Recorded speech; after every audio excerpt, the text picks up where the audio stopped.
Insurance, protecting the insured. Malaria ni ugonjwa hatari sana unaoua watu wengi hapa Kenya. Japo kuko na corona, hatari ya malaria bado iko. Mtoto huyu alikuwa na joto jingi, kutetemeka, kuumwa na viungo na uchovu. Alikimbizwa hospitali ya umma ambako sheria za COVID-19 huzingatiwa na ni salama kwa shughuli ya upimaji. Vipimo vilionyesha kuwa ana malaria na papo hapo daktari akampa dawa za malaria na kumshauri azimalize, na ili kujikinga wawe wakilala ndani ya neti iliyotibiwa. Malaria husambazwa na mbu. Walio hatarini ni watoto wa chini ya miaka 5 na akina mama wajawazito. Kupimwa na kutibiwa ni bure katika hospitali zote za umma. Usisahau adui malaria. Zero malaria huanza na mimi. Chukua jukumu leo. Komesha malaria. Ujumbe huu umeletwa kwenu na Wizara ya Afya. Coronavirus disease is now spreading within counties in Kenya, from person to person through contact with droplets when an infected person speaks, coughs or sneezes, or through touching contaminated surfaces and objects. Anybody with a weakened body immunity has a greater risk of contracting coronavirus disease. People living with pre-existing medical conditions such as HIV, cancer, TB, diabetes among others must adhere to their treatment to strengthen immunity and therefore should ensure they have a constant supply of necessary medicines. Contact your clinic or health facility for information on how to access treatment. Help others within your network to access adequate supply of essential medicines. Ensure that you remain connected with your local networks for any support and follow the medical guidelines provided by your health facility to prevent coronavirus. Remember to stay updated with information on coronavirus using only trusted reliable channels. For more information on COVID-19, call 719 or dial *719#. COVID-19 is preventable. Protect yourself, your family, and the community. This message has been brought to you by the Government of Kenya and its partners. Virusi vya korona huenea unapokaribiana na mtu aliyeambukizwa kupitia matone, haswa wakati anapokohoa au kupiga chafya, na pia kwa kugusa sehemu au vifaa vilivyo na virusi hivi. Ukihisi dalili kama vile kupandwa na joto, kikohozi, maumivu mwilini na ugumu wa kupumua, na unashuku ulikaribiana na mwadhiriwa, jitenge kisha piga nambari 719 ili upate usaidizi. Mtu yeyote anaishi na maradhi sugu kama vile virusi vya HIV, kifua kikuu, saratani na mengineo anashauriwa kutumia dawa zake jinsi alivyoshauriwa na daktari bila kukosa. Komesha korona. Ujumbe huu umeletwa kwako na serikali ya Kenya.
Good evening. Thank you for joining us this Friday night on Channel 1 Weekend. Well, tonight we have a comprehensive bulletin lined up for you. For now, we take a look at the highlights.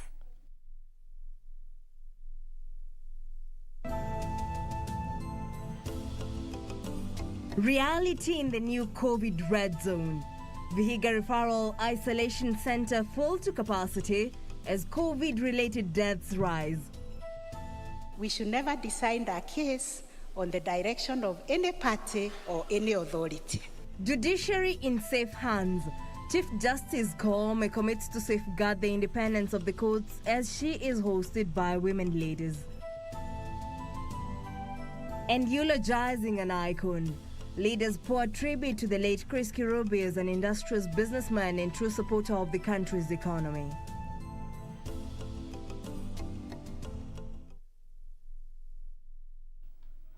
Welcome to the broadcast. My name is Jacky. Wambiru. Sign language interpreter is Lucy Moore. Now to kick us off, Chief Justice Martha Koome says she will not be compromising guarding the independence of Judiciary. Speaking during a luncheon organized by women leaders to celebrate her appointment, Justice Koome said under her watch, Judiciary will act firmly and impartially in discharging its obligation. Women leaders encouraged the Chief Justice to remain firm. Chief Justice Martha Koome has come out firm, committing to defend the independence of the judiciary.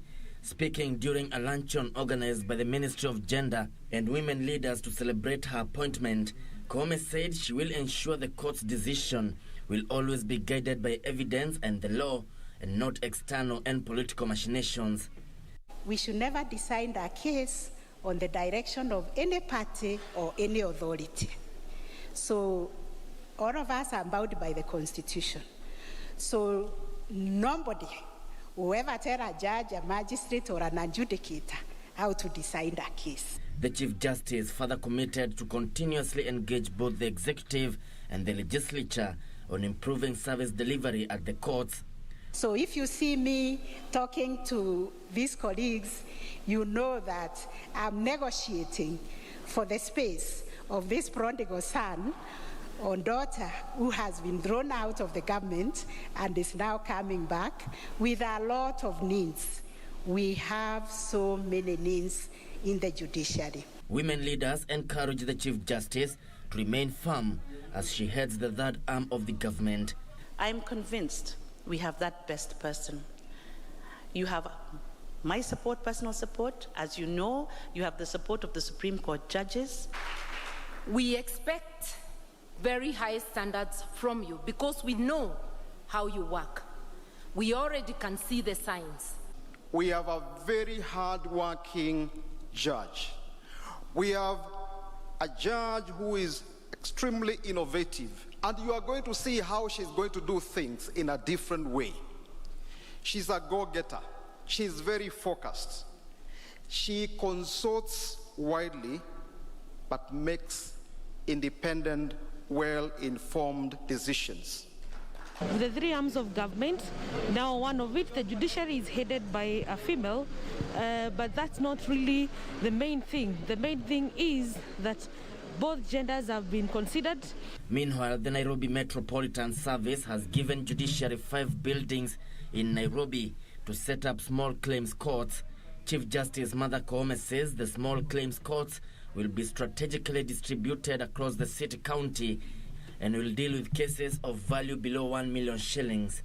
Kevin Washira, Channel 1 News.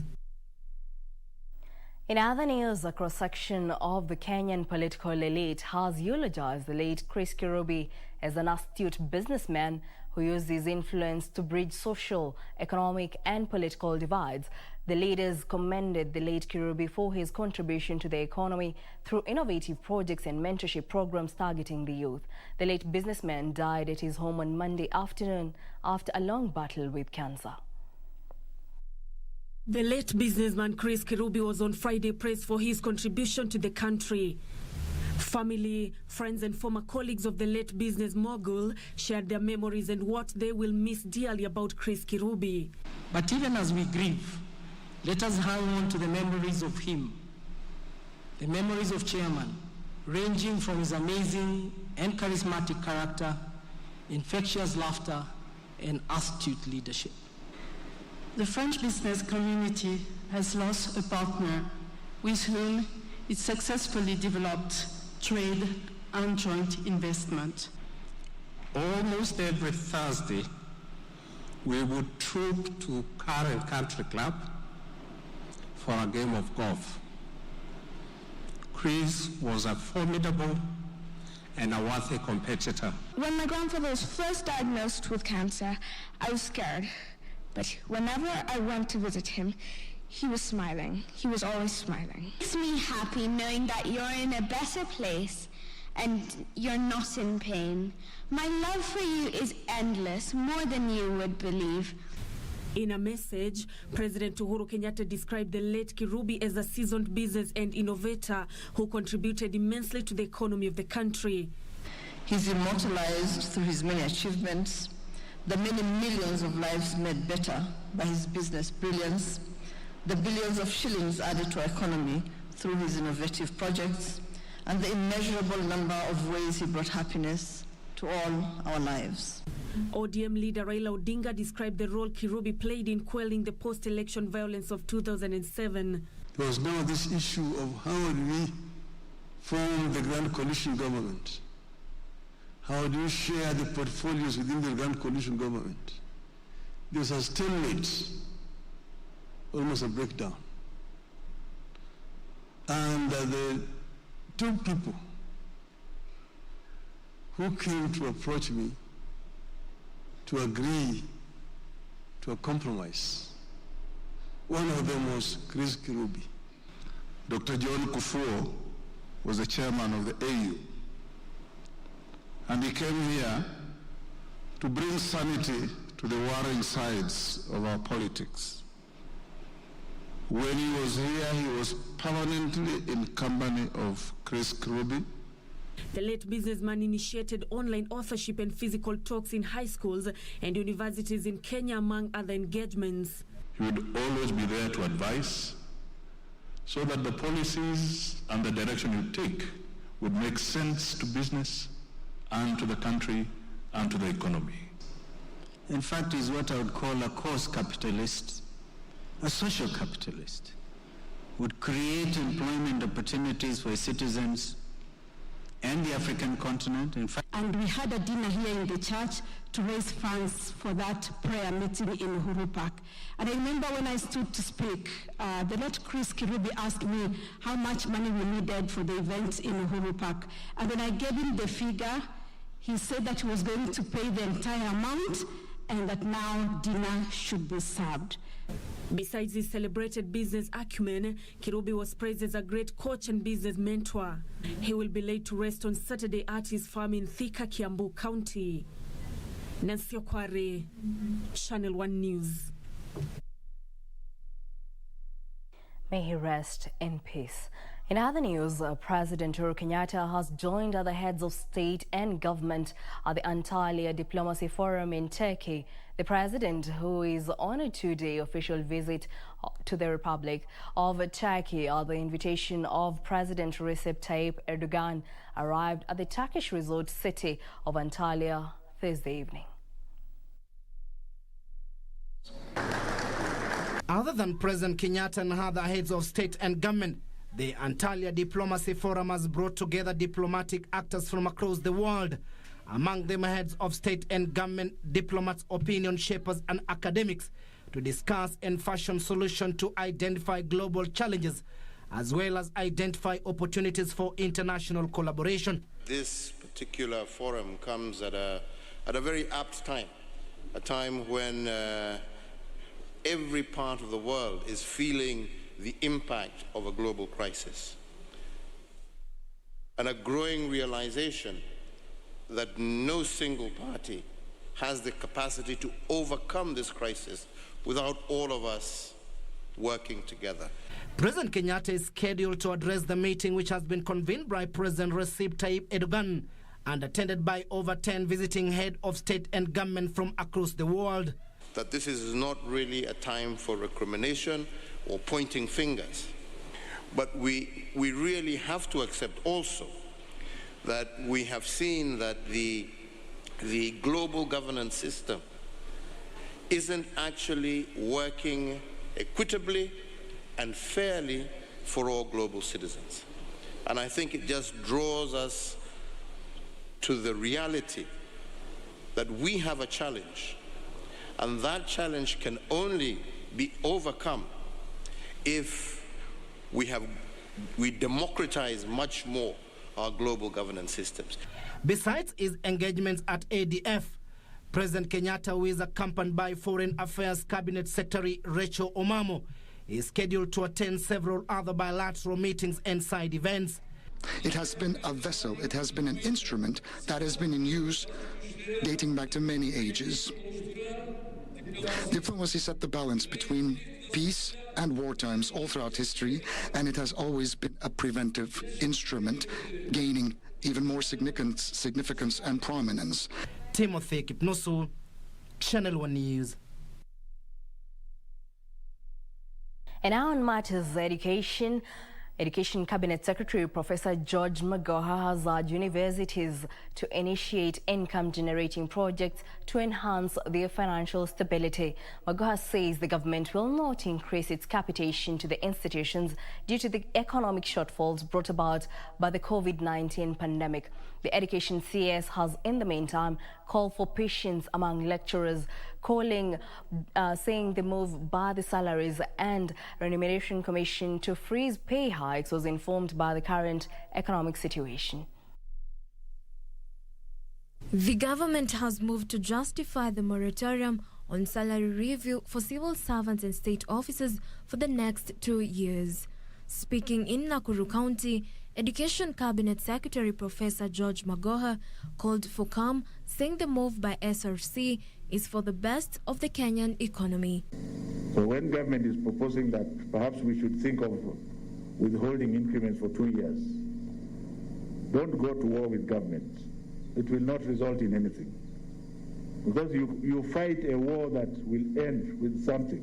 Magoha directed universities to cut the number of non-essential and support staff to accommodate more teaching staff, arguing that the core business of universities was teaching, research and related services.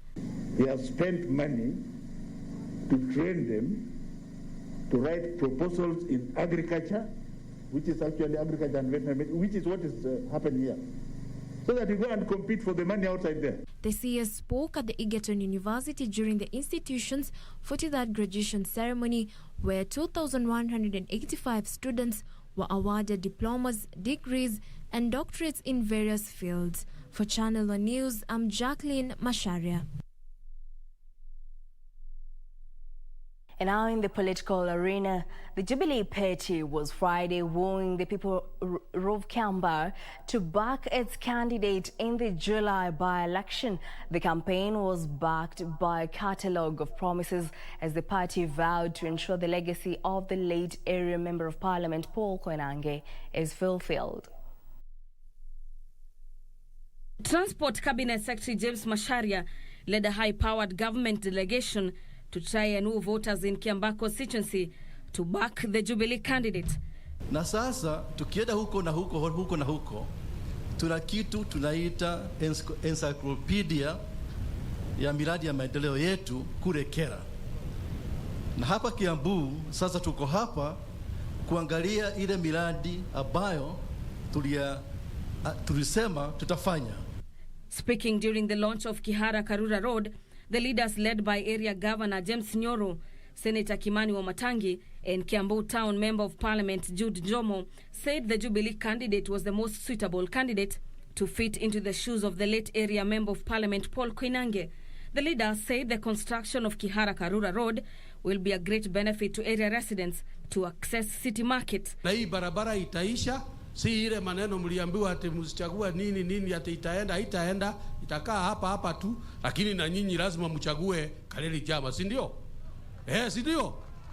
Si ndio? Mimi nipiganie barabara ziendelee na nyinyi muniletee Kaleli Jama, si ndio? Sisi tumesimama imara kama kitu moja na hakuna siku hata moja ambaye sisi tumewahi kuongea tukakata kauli tukua tumesema watu wa ngambo ile na ngambo hii tunakuanga watu kitu moja.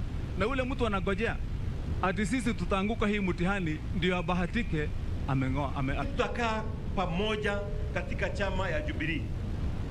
Na kama nilivyosema, kama chama ya Jubilee iko na shida, hiyo shida ndio tutatengeneza. Tunyoroshe chama ikuwe mzuri. Sawa. Na chama ikiwa mzuri, tutaipenda na tutafanya kazi naye. Meanwhile, the Council of Governors now wants the government to lift the 3-year logging ban, claiming the policy on sustainable forest cover has already been achieved. The governors who want the exercise relatively regulated argue the ban had impoverished tens of families and see various towns that relied on logging die. We have had a ban on logging for a long time, but it's now time to review that ban so that we can be able to use the resources, the forest resources that are there. Because after the forest resources or the trees are mature, if you don't use them, they will automatically, die. Recognizing even the individual forest farmers who own forests, and we want them to be incentivized if they're searching. We want them to get incentives so they can we can have individual farmers who grow maize, growing trees and becoming planters as we move on into the future. While Busia Governor Sospita Ojamong wants the government to support Budalangi residents who are affected by perennial floods by providing basic necessities such as mosquito nets, clean water and relief food. Speaking in Lukala village in Bunyala sub-county, where he presided over the distribution of food and household items, Ojamong said a section of Bunyala southward is underwater from the overflowing Lake Victoria. Hivyo tuna shida mingi ile tunataka kufanya nini? Saidizi. Na mimi kwa niaba yenu ningeomba, ingawa sisi county government pia tutajaribu kushughulikia zingine. Serikali kuu pia tutakuja kupelekea hawa. For Channel 1 News, I'm Gladys Mungai. Well, and on that note, we take our first break here on Channel 1 Weekend. Don't go too far. We'll be right back.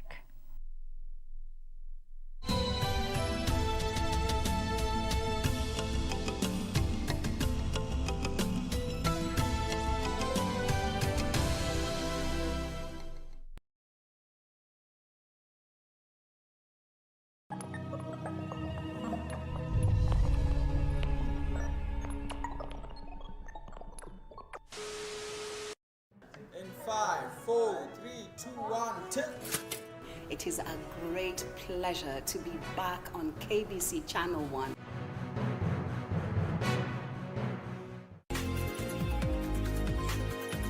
Did you know that a life policy can be used as an investment that provides for future savings paid upon maturity? Now you know. IRA, promoting insurance, protecting the insured. This weekend on KBC Channel 1. I have already apologized. How many times do you want me to say that I am sorry? Is 5 times not enough? And by the way, what is he even doing here? These are your students? How can you allow him to talk to you like that? Who are you doing it for? Teacher, what is happening here? I can already see the beginning of the end. Kija, just imagine you're a robber. How do you do it? I am not a robber, neither do I plan to imagine being one. Take back your notes. Huh? You can stay with your students and your sick school. Wait, can't we talk about this? Teacher, you know the lesson ended 5 minutes ago. Excuse me. Classmates, every Saturday on KBC.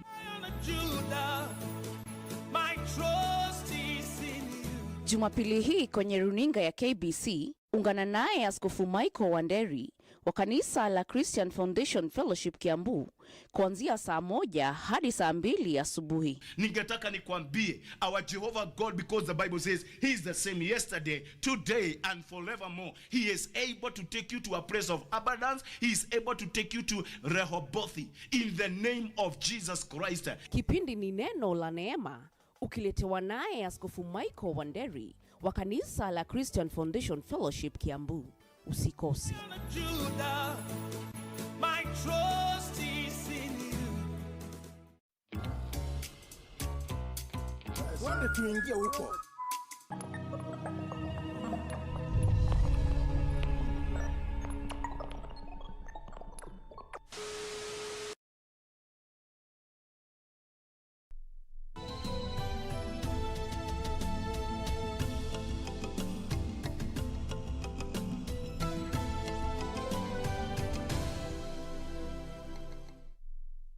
Welcome back. And now on matters of health, Kenya's COVID-19 infection rate has surged to 10.8% after 796 people tested positive for the disease in the last 24 hours.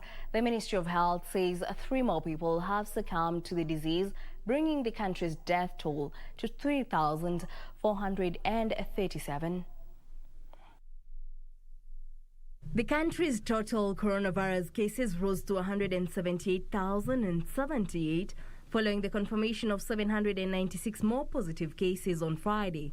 The figure is representative of a 10.8% positivity rate. In the latest statistics, Nairobi County leads the pack with 174 cases, followed by Siaya, which recorded 138 cases on Friday. Kisumu, Bomet, Mombasa and Busia recorded more than 40 cases each on Friday.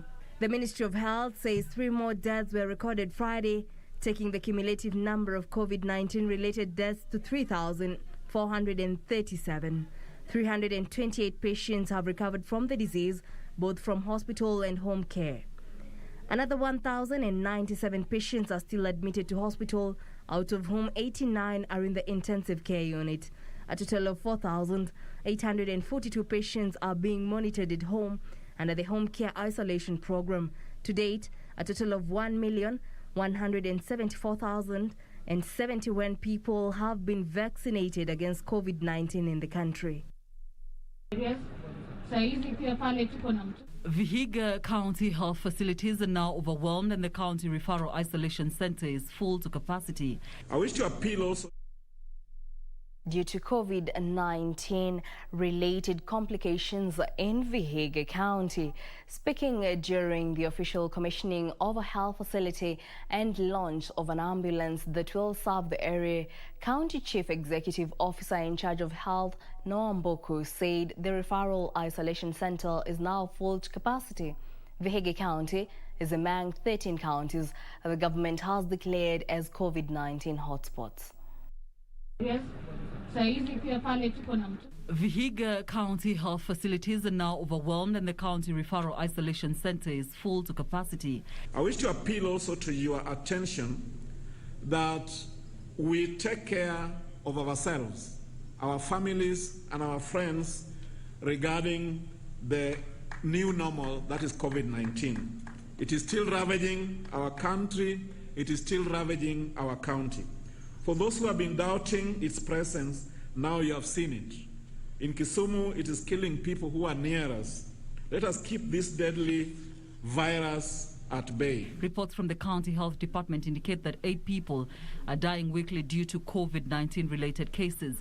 The chairman of the county assembly, Noah Mboku, said the statistics are worrying, urging members of the public they must observe health protocols to curb the disease. Corona imejaa hii Kenya. Hasa Vihiga imejaa sana. Saa hii kwa kila ward sisi tunazika watu 8 kila weekend. In Bungoma, members of the business community operating within the town are lamenting that the revised curfew hours will negatively affect their businesses. Frederick Mwoje, a hotelier, says businesses have suffered major shocks due to the pandemic and the new restriction could be the last nail in the coffin. Finally, in Kericho, Women Representative Florence Bore has called on locals to follow the new COVID-19 measures which were put in place Thursday by the Ministry of Health, urging those who took the first COVID jab to go for the second dose. Ya COVID tumekuwa nayo tangu mwaka jana. Haikuwa imefika hii kiwango kwamba huku nyumbani imeenea, lakini imeenea. Na COVID iko. Tafadhali tufunge mask, tafadhali tunawe mikono, tafadhali tukae nyumbani na tufanye kazi. Ndio hii ugonjwa iweze kupungua. Caroline Kamau reporting for Channel 1 News. And away from matters of health, there was total transport chaos along Mombasa Road after Nairobi Metropolitan Services diverted matatus plying the eastern part of the city to the Green Park terminus for a test run. Matatus that tried avoiding the crowded terminus opted to use Jogoo Road, causing a huge traffic snarl-up in the city. Operators, however, say the terminus is too small to accommodate the matatu traffic.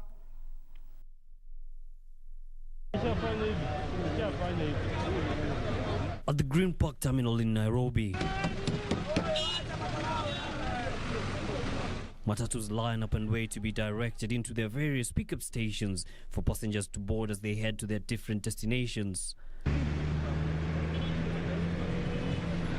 But the exercise causing traffic chaos within the city.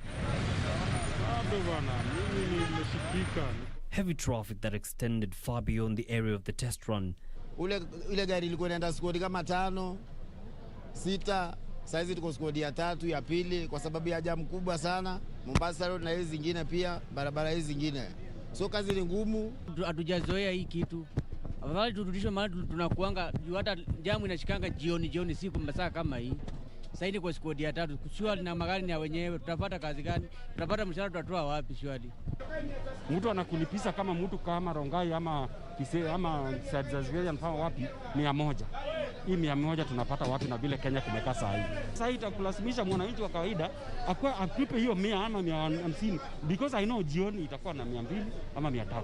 Because I know these people walisatengeneza wako nayo, wewe mwananchi ambaye hauna kitu. On the flip side of it, some operators are of the view that the terminus can't bring the much needed change and sanity in the transport sector. So kwa wenye magari ikiendelea hivi tunaona sio kitu mbaya. Ile kitu tunaomba peke yake tupunguziwe ama tusaidiwe ni vyenye tuta-avoid this traffic. The facility is now in the transition phase of commissioning for all stakeholders to assess the preparedness before fully operational. Yusufar, Channel 1 News. The Speaker of Senate, Ken Lusaka, has challenged county governments to improve on revenue collection to minimize acrimony with National Treasury. Lusaka urging counties to work on sealing pilferage loopholes in their revenue collection, which will in turn cushion them when there are delays in disbursements of funds by the Treasury. This as Intergovernmental Relations Technical Committee termed sharing of revenue a major challenge of devolution in the country. Speaker Lusaka, who was the chief guest at the launch of a 5-year strategic plan for the Intergovernmental Relations Technical Committee, a body tasked with ensuring harmonious relations between the two levels of government, challenged the county governments to improve on revenue collection so as to end the over-reliance on shareable revenue. Lusaka saying that the digitizing of revenue collection would ensure there is more revenue and improve accountability. In our first round, there was a lot of pilferage, there was a lot of money just getting lost. People were collecting money but paying themselves instead of letting the money go to the government. So we minimize interaction between the humans and money so that the money collected goes to support many other projects in those particular areas. The counties need to raise on-source revenue to supplement this. And digitization is the most effective. I agree with the Speaker that it is the only thing that will ensure that pilferage is lowered. And with the IGRTC having identified double taxation as one big challenge facing devolution, Lusaka also challenged county governments to deal with the vice so as to encourage trade and investment. It has been a thorn in the flesh, and we are really punishing our business people. For example, somebody moving from Nairobi, you pay tax. You go to Kajiado, you pay tax, and Kajiado starts, first of all, Machakos starts around Athi River. Then you go to Kajiado, you pay. So you are paying in 3 counties. So how can we harmonize this taxation so that we encourage our business people to do business, in an environment that is not heavily, taxing them and making them get losses? The Senate Speaker promising the Senate would fast-track legislation on public participation to ensure it is structured and within the spirit of a constitution. Is it just a window dressing? So we should be able to come up with effective public participation so that whatever was in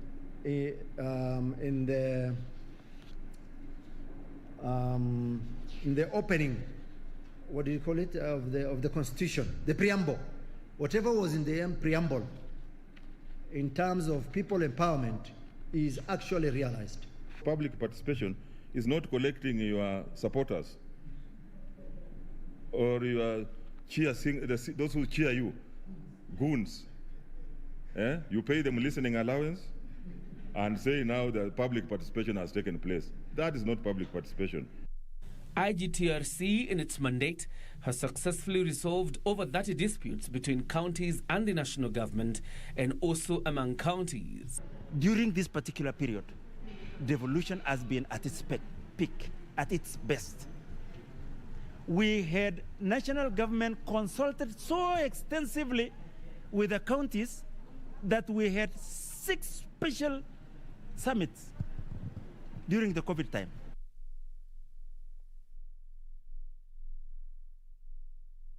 In other news, a section of sugarcane farmers in Western Kenya has accused Kakamega Governor Wycliffe Oparanya of failing to serve the interest in the ongoing attempts to turn around Kenya's sugar sector.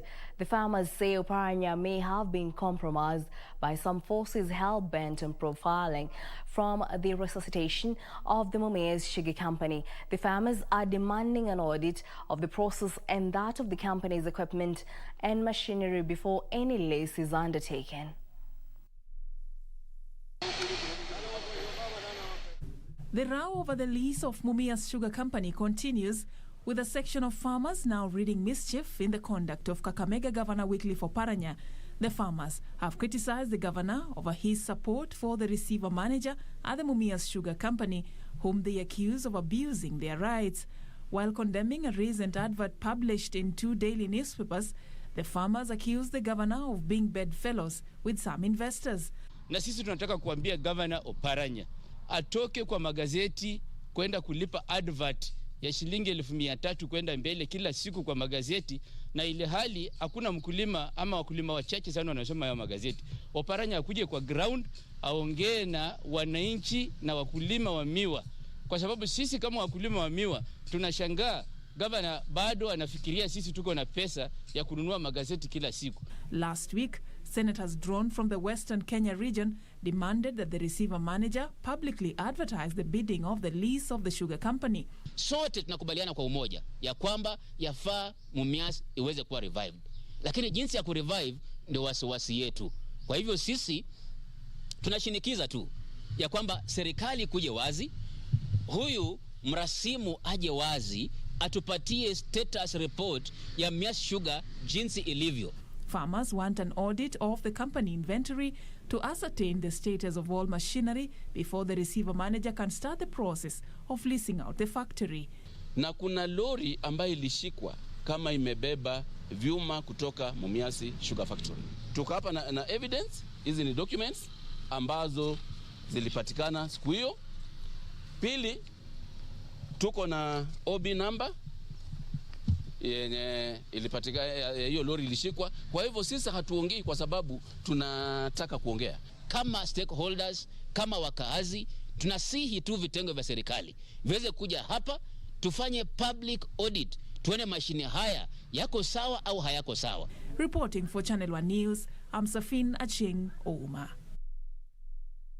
And on the corridors of justice, a matatu driver who is alleged to have caused the death of a pedestrian along Tom Mboya Street in Nairobi Thursday will be detained for 4 days as police investigate the matter. The investigating officers say Patrick Macharia Magu fled after the alleged crime but was arrested moments later. The court has ordered a matatu driver, Patrick Macharia Magu, who is alleged to have caused death by dangerously driving, be detained for 4 days as police conclude investigations. It's alleged that Magu, while driving a matatu at the junction of Tom Mboya Street and Maragwe Lane, he reversed the matatu dangerously without due care of other road users and sandwiched a 25-year-old pedestrian, Nelly Wedera, between another vehicle, sustaining serious injuries. The victim was rushed to Kenyatta National Hospital, where she succumbed to the injuries while being treated. On realizing the mistake, Magu abandoned the vehicle and fled to avoid arrest.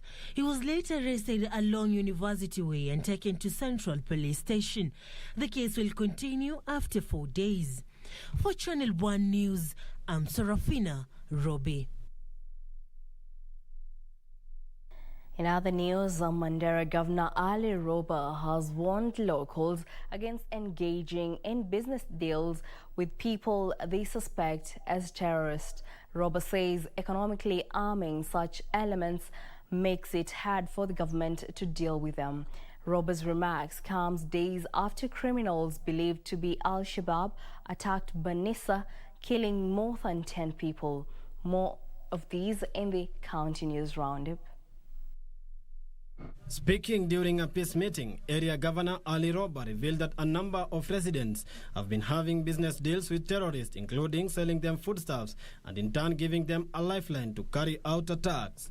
Mimi nataka kuuliza raia ya serikali, wacha sisi viongozi na serikali tuweze kusukuma. Lakini yenu ya kuwajibika, nyinyi pia mfanye, kwa sababu vitu ambao kidogo inasumbua serikali akili. Hao watu wanatembea namna gani? Wanapata chakula namna gani? Wanapata maji kutoka wapi?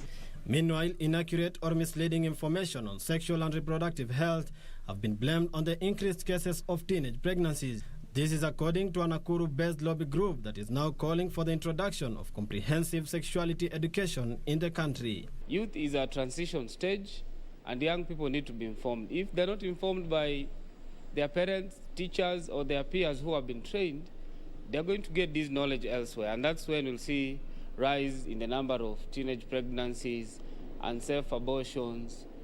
Elsewhere, Laikipia County government has launched a 3-day public sensitization campaign as it seeks to raise 1.5 billion shilling through infrastructure bond for development project. The public participation campaign aims to engage citizens in all 15 wards to identify priority projects to be implemented during the financial year 2021-2022. Tumefanya mikutano mingi leo, hii ni mojawapo zinatuendelea kesho na kesho kutwa mpaka tuhakikishe kwamba wananchi wetu wamefahamu na wameelewa ya kwamba ni nini katika serikali inayojitahidi kufanya. In Kilifi County, a local company has won a contract to supply COVID-19 equipment to Tanzania. Revitol Healthcare EPZ is the only manufacturer of the COVID test kits in Africa and has received an order of 11 million COVID-19 vaccine syringe from Tanzania, as well as 13.5 million conventional vaccine syringe from Uganda. We've won a contract with the Uganda government for 13.5 million vaccine syringes. We've just done 2 shipments this month. About 4 million vaccine syringes have gone to Uganda. Even in this month, we've done UNICEF, we've done WHO, we've supplied the CHMP through WHO, and all of these syringes are going to the COVAX facility. From the COVAX facility is going to be now distributed to the various centers around the world. Finally, the Ministry of Labour and Social Protection is undertaking a rapid result initiative program to export skilled labour to some countries, especially those in Middle East. Labour Principal Secretary Engineer Peter Tum said his ministry is targeting to export more than 30,000 technical skilled labourers before the end of the current financial year. We are the high-level ministry officials will be traveling to Saudi Arabia to ensure that we deal with these issues. But locally in Kenya here, the recruitment agencies are now being sensitized on ethical practices of recruitment so that we reduce on numbers of these people that end up with the problems. And Muhammad Ali, Channel 1 News. That report by Muhammad Ali brings us to our first break here on Channel 1 Weekend. Let's take that break. We'll be back with the business news.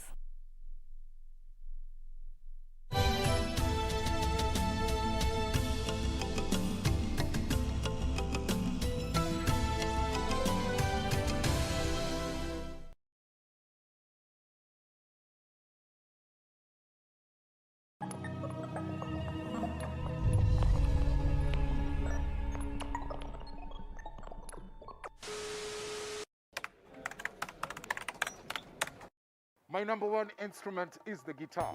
Music is the food of life. Play on. What's your number one?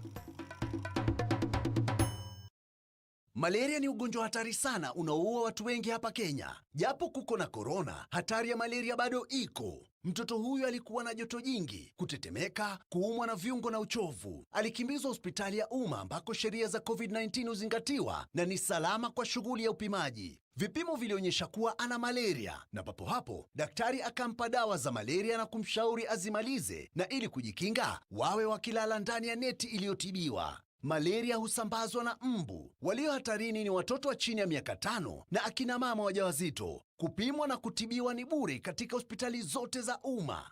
Usisahau adui malaria. Zero malaria huanza na mimi. Chukua jukumu leo. Komesha malaria. Ujumbe huu umeletwa kwenu na Wizara ya Afya. Bwana Motiso, pikipiki yako ndio hii. Uko shoni yangu. Hii pikipiki ni unakumbuka uliekelea the lowest unique bid yako ilikuwa ngapi? 18 shillings. Na unajua kuendesha hii gari? Kidogo. Haya, kitoko yako shika helmet. kifungu yako, chomoka na mali yako. Kujiunga na QuickBid ni rahisi. Enda kwenye M-Pesa, bonyeza paybill kisha weka business number 4032353. Kwenye account weka kodi ya bidhaa unayotaka na bidi yako ya chini zaidi. Kwa mfano TV 16. Kisha weka shilingi 20 tu kama idadi yako. Weka bidi yako pia kwenye www.quickbid.co.ke. Kumbuka, bidi ya chini zaidi ya kipekee ndio hununua. QuickBid, bidhaa bora kwa bei ya chini. If you have been in contact with someone who is suspected or has tested positive for COVID-19, self-quarantine for 14 days and call 7194 for help. Self-quarantine restricts movement and the spread of the disease and protects your family, friends and community from being infected. During self-quarantine, you are advised to stay in a separate room, disinfect surfaces and clothing with appropriate disinfectant, avoid sharing household items, including utensils, towels and beddings, do not receive visitors, wear an appropriate face mask if you must be around other people. COVID-19 is preventable. Protect yourself, family and the community. This message has been brought to you by the Government of Kenya and its partners.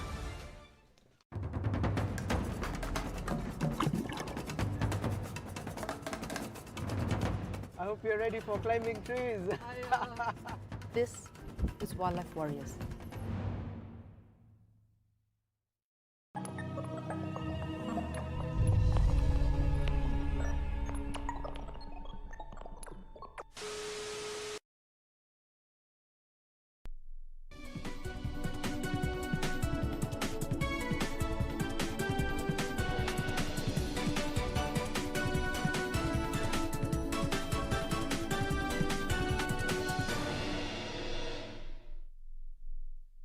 And in the business world, financial experts have hailed a Treasury's decision to borrow from the international markets, saying these will relieve pressure on the local markets.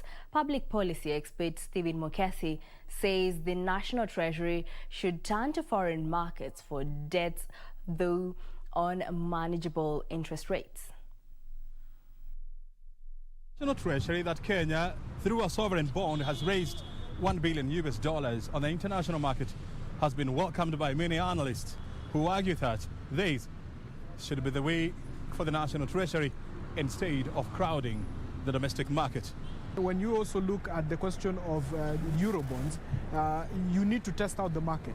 And now from this test, it shows that there is still a great level of confidence on the Kenyan economy. And I wouldn't be surprised that in the coming few days, we end up looking again to another Eurobond issuance. Yesterday, the National Treasury reported that Kenya had raised 108 billion shillings through a fourth Eurobond. The offer was oversubscribed by more than 400%. According to the offer prospectus, the issuance will attract an interest rate of 6.3% for the 12-year period. Public policy analyst Stephen Mokesi says oversubscription is a pointer that the international market is awash with cheap money compared with domestic markets. We're looking at a budget that's about 3.66 trillion, and the revenue that we are looking to fund this particular budget is about 2 trillion. So we have a deficit of about 1.66 trillion. So it'll be quite impossible to imagine that we could get any sort of monies, and at that amount of money, 1.66 trillion, from grants. Kenya became the second country in Africa after Ivory Coast to issue a sovereign bond during the COVID-19 pandemic. Kenya first plunged into the international debt market in 2014 when it raised $2 billion through a sovereign bond that is set to mature in almost 3 years from now. Mokesi says Kenya needs to align its debt management program to avoid repayment stress. We would need to really look at cutting down our projected expenditures in every financial year and being realistic that these are the realities of the revenues that we are looking at and what we can actually be able to spend in every financial cycle. So going forward, it's a question of us being really realistic, but we can be able to cater to this particular debt that we do have as per now. We still have a lot of facilities available to the country when a need be. But again, there will be need for measures to be taken to ensure that we reignite our economy. Treasury says the 108 billion shillings raised will help repay maturing debts at a time when the country is struggling to raise revenue. During the fiscal year 2021-2022, the Kenya Revenue Authority is expected to collect 2 trillion shillings. Mwakesi is further urging the government to streamline its expenditure programs to focus on priority areas. O'Brien Kimen for Business, News Hour. The Communications Authority of Kenya has launched a mobile application for reporting cybersecurity incidences. This comes against the background of rising cases of cybersecurity threats. CA Acting Manager Director Masi Wanjao said the mobile application will facilitate government agencies, businesses and individuals to report cybersecurity incidences, check and track the resolution status and process the complaints. Cybersecurity threats, defined as an ill-intentioned act or damage to steal data and disrupt operations, are on the rise globally. In Kenya, 119 million cyber-related incidences have been reported in the first quarter of 2021, compared to 110 million cases in quarter 1 of 2019, according to data from the Communications Authority of Kenya. There's a rising incidence of cyberbullying, for example, and this happens to children and adults alike. And this, one may ask, why now?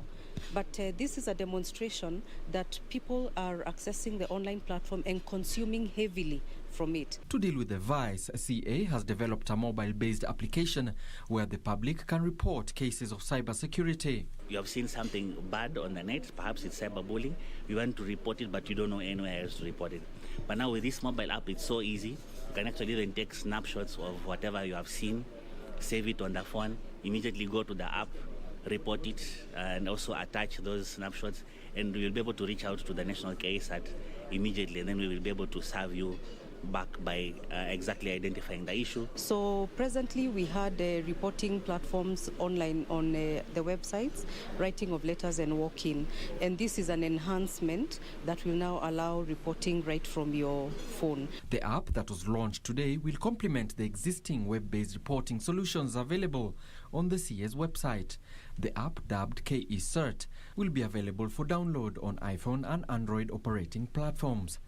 We have a framework that handles cybersecurity incidences very efficiently, and people caught violating the online space will be dealt with harshly, because the overall goal and the vision is to move Kenya towards a digitally transformed nation. CA says the app is the authority's latest initiative to curb the rising cases of cybercrime in the country. The tragedy of cyberbullying and rising cases of cybersecurity issues in Kenya is that citizens have never had an avenue of reporting these issues as they occur. But now, Kenyans have an opportunity to rigorously test the systems if their issues will be addressed in the long term. Alan Oko, Channel 1 Business in Nairobi. The Kenya Airport Authority is seeking 5 billion shillings to compensate about 1,800 families to pave way for Malindi Airport expansion. Speaking on Thursday, Airport Manager Mohamed Karama has called for the fast-tracking of the compensation process in order to embark on the actual expansion of the facility. The expansion of Malindi Airport has been on the card for close to 10 years, but lack of funds, compensation, tassels and state bureaucracy have delayed the project. Karama said the government has already spent 1.1 billion shillings to compensate squatters in phase 1 of the project, where KAA has acquired about 25 hectares of land. He also added that the consultant hired to carry out an environmental impact assessment and a relocation action plan on the land had concluded the work, and the report was waiting approval by the National Environmental Management Authority. Kitu kimoja kama phase 2 hii ya runway ilikuwa kuna ripoti ilikuwa inangojwa ifanywe ya evaluation, kwa sababu uweze ukauliza serikali ungependa kucompensate hawa watu na haujui value ama dhamana ya ni watu wangapi na ni pesa ngapi, na ashaeleza kwamba hiyo ripoti iko tayari na iko kwa NEMA imengojea approval. So once it is approved, the government is going to move very fast to compensate the people and the project to move on. The state corporation is currently seeking more land to the north of the facility to extend the main runway from the current 1.4 kilometers to 2.5 kilometers to enable large aircraft to land at the air facility. Negotiations are still ongoing to acquire more land belonging to the Kenya Ports Authority, which will require about 300 million shillings to compensate the squatters. Kilifi North Deputy County Commissioner Patrick Mutesia has called on NEMA to quickly dispense the report so that the National Land Commission can start the process of compensating the squatters. Imegawanyika mara tatu. Kuna sehemu inaitwa kwa Chocha, na kuna sehemu ambayo ni ya airport land, na kuna sehemu nyingine ambayo ni ya KPA. Kwa ujumla hizi sehemu tatu, sehemu mbili zisha kuwa settle, kila squatter ashalipwa na washahama. Imebakia sehemu moja ambayo ni ya KPA land. Kama vile mmesikia hapa, tunataka tujadiliane na KPA juu ya ile ownership, kisha ndo tujue vile tutaweza kuaddress mambo ya squatters wale walioko kwenye KPA land. Residents have been sensitized on the need to stop further development of the project land, and those constructing any more buildings will not be compensated. Na kile tunachohitaji sisi upande wetu ni kusensitize, to involve public. Na tumefanya kwa njia mbili, kwa njia ya magazeti na kwa njia ya radio ambayo ishafanyika. Kwenye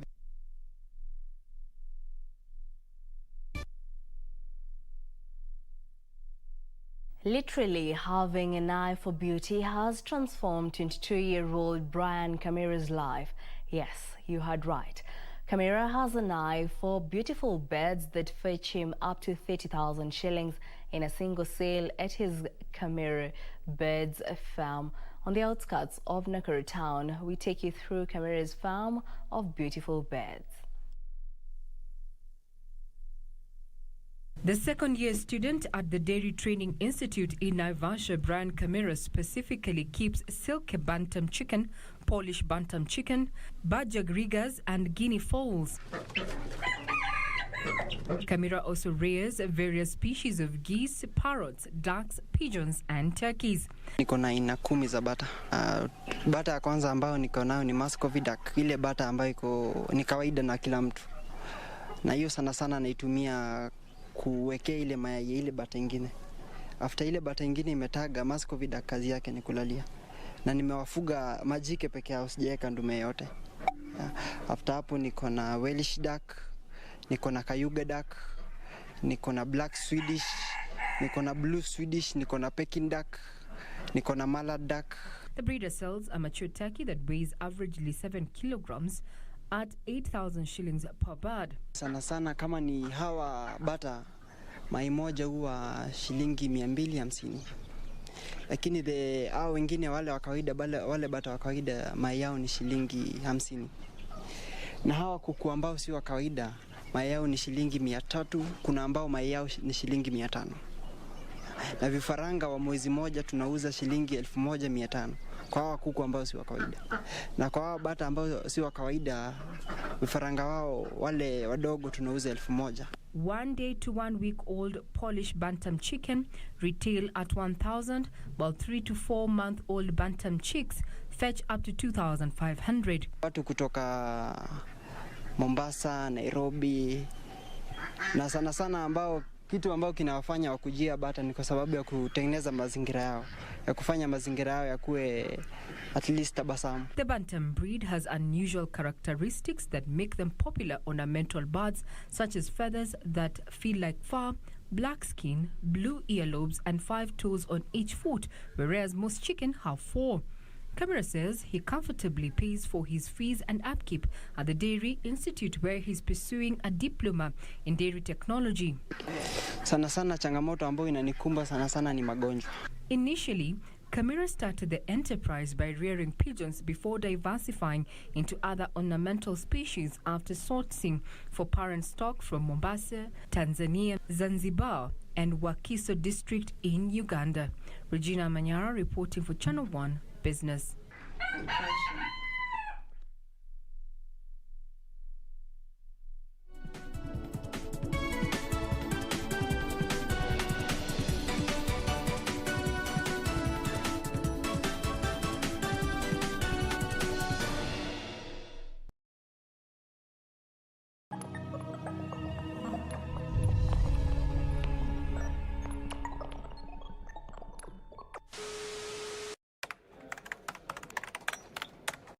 So what is my number one favorite football team?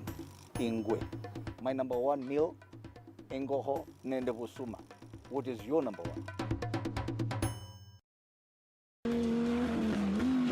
The greatest rally in the world is back in Kenya. Catch all the action of WRC Safari Rally live and exclusive on KBC Channel 1 from 24th to 27th June.